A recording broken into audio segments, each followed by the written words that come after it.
We're going to start the program today by going over what has been another wild week here in Washington, D.C., which is basically the new normal.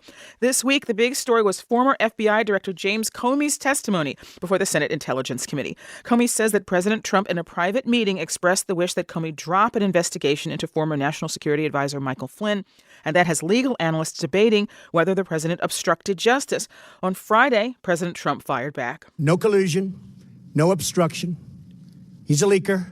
To review all of this, we called NPR lead political editor Domenico Montanaro. Hi, Domenico. Hello. So I think it is fair to say that there was almost a Super Bowl-type feeling in Washington on Thursday. There were stories in the paper about where you could go to watch the hearings. Lines out the door to some of those bars, too. Yeah. So in terms of substance and news, did it live up to the hype? Yes, I think it did. Even if a lot of what Comey said had been reported, it was direct from him. And anytime that happens, it makes it a bigger deal. And he painted a picture, frankly, of a president who may have abused his power and, worse, perhaps obstructed justice. So it seems as though the big issue is this question of obstruction of justice. Do we know whether that is being investigated? It could be something that Bob Mueller, the special counsel in charge of the Russia investigation, is looking at. Clearly, that seemed to be what Comey was attempting to do by leaving these sort of breadcrumbs on the trail for Mueller to pick up. Just today, we also learned that Senator Dianne Feinstein of California, the ranking member of the Judiciary Committee, she's asked the chairman of her committee, the Judiciary Committee, Chuck Grassley, to look into all matters related to obstruction. So, Michelle, that could mean yet another congressional investigation and another string to pull at. So what exactly from James Comey's testimony made the case? What does the case come down to anyway? Despite his public rectitude from Comey, and his just the facts ma'am sort of demeanor, Comey clearly seemed to have an agenda. And when you go back over his testimony, there are essentially three major things he left along the trail for questions for Mueller to dig deeper into. One, what did Trump mean by hope? When Comey says Trump told him he hoped he could let go of the Flynn investigation, Comey, he's a very careful former prosecutor. Repeatedly, he stressed that he took it as a directive. Okay. Secondly, this one is really key. As you might remember, there was a meeting in the Oval Office that was taking place with lots of officials, including James Comey. It also included people like Attorney General Jeff Sessions and Trump's son-in-law and senior advisor Jared Kushner.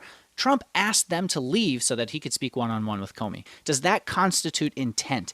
In other words, people like Paul Ryan, the Speaker of the House, say that Trump is just a political naif, that he didn't really know what he was doing, he didn't really mean it. Comey's saying, yes, he did. Why would he dismiss the Attorney General and his son-in-law, Jared Kushner, if he didn't know he was about to say something significant and potentially inappropriate? Thirdly and lastly, is it reasonable to assume that Trump was hoping to quash the FBI's investigation with Comey's firing? Comey certainly made it a point of saying, yes, in fact, I think I was fired because of Russia. He lied about the reasoning for that rationale, and that's why I leaked this memo to show the pause that it gave me in being in this meeting with Donald Trump. There were other important stories that probably would have been front page but for the hearings. I mean, there was legislation moving in Congress on financial regulations and on health care. Can you tell us about those?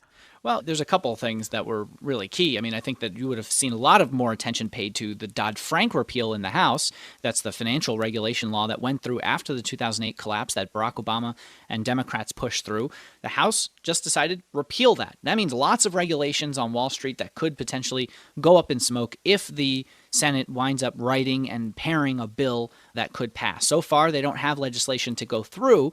One of the big problems for the Senate is that they want to get health care out of the way first. They want to do that this month, but they're running into the same usual roadblocks. One thing Senator Mitch McConnell, the majority leader in the Senate, might do is just bring the House health care bill to the floor and let it fail and show Donald Trump and other Republicans that that bill just couldn't get through.